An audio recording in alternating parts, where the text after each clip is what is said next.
शादी के 2 साल और 7 झूठे इल्जाम और इसके बाद जहर का एक घूंट।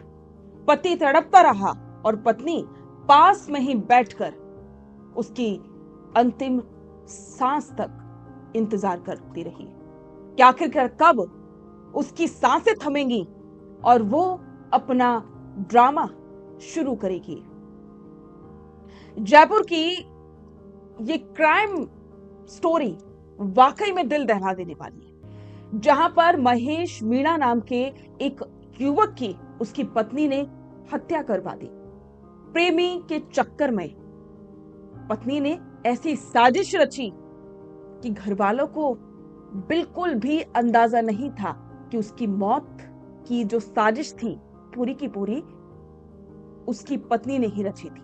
शादी को 2 साल हो चुके थे। कई बार ऐसा हुआ कि महेश की पत्नी ने उसे छोड़ने की कोशिश की, बहुत से इल्जाम लगाए, लेकिन उसके बाद भी जब वो सफल नहीं हो पाई, यानी कि अलग नहीं हो पाई, तब आखिरकार उसने पूरा प्लान तैयार किया उसे मारने का अपने प्रेमी के साथ मिलकर के, क्योंकि शादी से पहले उसका अफेयर किसी और के साथ चल रहा था। ये पूरी की पूरी साजिश रची गई और फिर जब घर वालों को शक हुआ तब जाकर के पुलिस ने इस पूरे मामले की पड़ताल की तो सीसीटीवी फुटेज से खुलासा हो गया इस सच का कि कैसे एक पत्नी ने अपने पति को मौत के घाट उतारा। नमस्कार, स्वागत है आप सभी का द फैक्ट इंडिया पर और मैं हूं आपके साथ पूजा जादौन।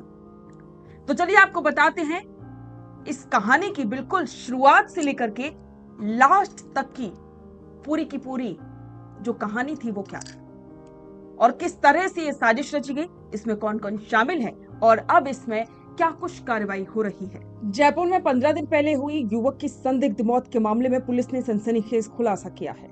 2 साल पहले जिस रिश्ते की शुरुआत हुई थी उसका अंत एक सुनियोजित हत्या के साथ हुआ। डीसीपी वेस्ट अमित कुमार और पुलिस जांच के अनुसार महेश मीणा और कविता की शादी 2 साल पहले हुई थी। उसी घर में कविता की छोटी बहन की भी शादी हुई थी। कविता का प्रेम प्रसंग शादी से पहले से ही चल रहा था। कविता ने महेश को छोड़ने के लिए करीब 7 बार उस पर गंभीर आरोप लगाए और परिजनों पर रिश्ता खत्म कराने का दबाव भी बनाया। जब तलाक और अलग होने की बात नहीं बनी तो कविता और गणेश ने मिलकर के महेश को रास्ते से हटाने का षड्यंत्र रचा। गणेश ने बाजार से सल्फास की गोलियां खरीदी और इसके बाद दोनों ने संपर्क में रहने के लिए दोस्त अजय के नंबर का इस्तेमाल किया ताकि कॉल रिकॉर्ड्स में सीधे ना पकड़े जाएं। कविता अपने पति महेश को दवा दिलाने के बहाने घर से बोरज के लिए लेकर के निकली। रास्ते में कविता ने अचानक से प्लान बदला और शिवदासपुरा होते हुए नए नाथ मंदिर चलने की जिद की। महेश के विरोध के बावजूद वो उसे उसी रास्ते ले गई। रास्ते में एक जगह रुक करके जूस खरीदा। कविता ने पहले से छिपाकर रखी सल्फास की गोलियां जूस में मिलाकर के महेश को पिला दी। जहर का असर शुरू होते ही महेश की हालत बिगड़ने लगी और वो झटपटाने लगा। तबीयत बिगड़ने के बाद कविता ने अपने प्रेमी गणेश और उसके दोस्तों को मौके पर बुला लिया। महेश को इलाज दिलाने की बजाय आरोपी उसे बाइक पर बिठाकर के करीब 1.5 घंटे तक शहर के रास्तों पर घुमाते रहे ताकि जहर पूरी तरह से असर कर जाए। जब महेश की सांसें थम गई तो आरोपी खोरा बीसल इलाके में 14 नंबर पुलिया के पास उसे अचेत हालत में सड़क किनारे पटक करके फरार हो गई।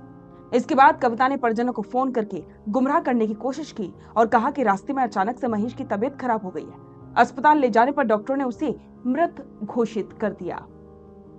शुरुआत में इसे बिल्कुल सामान्य मौत माना जा रहा था, लेकिन महेश के परिजनों के संदेह जताने पर पुलिस टीम ने गहन जांच शुरू की। घटना स्थल और आसपास के रास्तों के सीसीटीवी कैमरों की पड़ताल की गई, जिसमें कविता संदिग्ध युवकों के साथ बाइक पर महेश को ले जाती दिखी।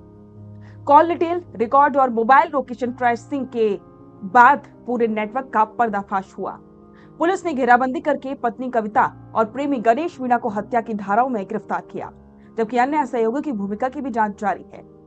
तो एक और पति प्रेम, धोखे और हवस की वजह से मौत के घाट उतार दिया गया। अब सवाल है कि आखिरकार कब तक ये सब चलता रहेगा।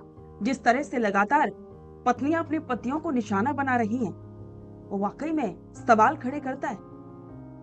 क्या समाज को अब इस मामले में कोई कदम उठाना चाहिए सभी को मिलकर के, क्योंकि ये हर जगह हो रहा है, कोई नहीं जानता कब क्या हो जाए। आपको क्या लगता है, अब क्या कदम उठाने चाहिए? इस पर आपके विचार कमेंट बॉक्स में साझा करें और बने रहें द फैक्ट इंडिया के साथ। अपना पॉडकास्ट शुरू करना चाहते हैं और चाहते हैं कि पहले दिन से उसे लाखों लोग देखें, तो अब ये पॉसिबल है जयपुर में। जयपुर का सबसे तेजी से बढ़ता हुआ digital news channel the fact India आपके पॉडकास्ट को वर्ल्ड क्लास बनाने के लिए जयपुर के बीचों बीच श्याम नगर में लाया है world class podcast setup, green screen setup. उसे शूट करने के लिए best state of the art facilities, editor से लेके लाखों फॉलोवर्स और करोड़ों वरी रील्स वाला यूट्यूब चैनल, और ये सब आपको एक ही जगह पर मिलने वाला है। तो पूरी जानकारी के लिए आज ही व्हाट्सएप कीजिए इस नंबर पर।